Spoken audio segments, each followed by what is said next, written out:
you have to do a lot of research before, because I assume the tornado, in other words, what's actually happening in the process. So you do your forecast where you're like, okay, I think the storms are going to form in this area. And your goal is to be in that target area before any like storms go up. So it's just like little white fluffy clouds. So you go, you know, you do that process, then you go wait, and then storms start going up, and then there might be multiple ones. And then you have to know which storm to get on all of those. And these storms sometimes are 30 and 40 miles apart. So you go get on that storm. And then honestly, you have to be, there's usually only a couple places, positions around the storm that you can actually see the tornado. So then you got to be on the right spot on the right storm when you get it. And honestly, most tornadoes stay on the ground, you know, less than a minute. Wow. I didn't realize. So like it's so hard. It's like a very like precise type of thing.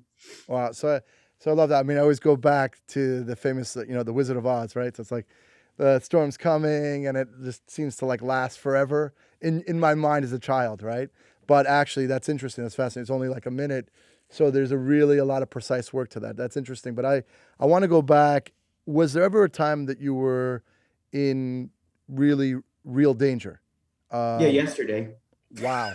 Yeah, I mean, let's be honest. Most of the time when you're storm chasing, you have to be honest with yourself. And especially I do up close and personal. Some people call it like extreme storm chasing. I get relatively close. And so, yeah, yesterday was pretty crazy. I was chasing in the Texas Panhandle area.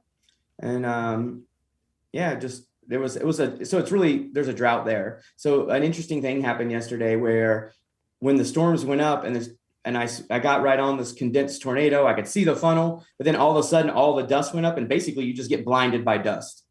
Mm-hmm. And then you're in a situation where, oh, wow, I don't know I can't visually see this tornado anymore. So best guess on how to get out of the way. And then that tornado turned into a relatively large tornado, and then it became nighttime and I chased right behind it.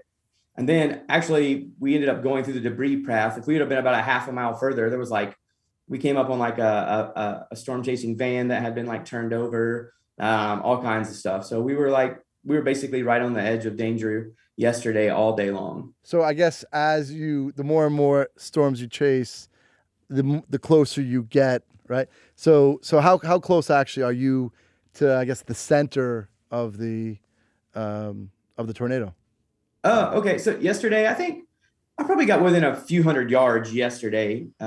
Maybe it's hard to say because once it got nighttime, honestly, couldn't tell you how far I was away from it. You know, you couldn't see. It was really dark and dusty.